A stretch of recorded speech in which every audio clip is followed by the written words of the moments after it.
New York, la ville qui ne dort jamais, le cœur battant du monde moderne.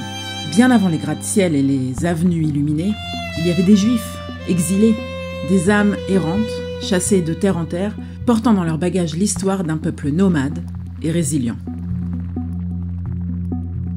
1654, après un périple harassant, 23 rescapés de l'Inquisition portugaise foulent enfin la terre de la Nouvelle-Amsterdam. Ils ont tout perdu, mais ils portent avec eux un héritage millénaire et une volonté indestructible. Face à eux, le gouverneur Peter Stuyvesant veut les expulser. Trop pauvres, trop différents, pas assez nécessaires à cette colonie naissante. Mais il ignore une chose, ces hommes et ces femmes sont forgés par l'exil, par la lutte. Ils négocient, s'adaptent et finissent par obtenir ce que personne ne voulait leur donner, une place dans le grand rêve américain.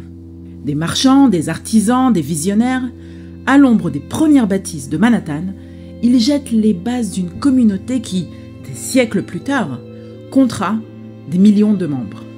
Une communauté qui a façonné l'âme de New York.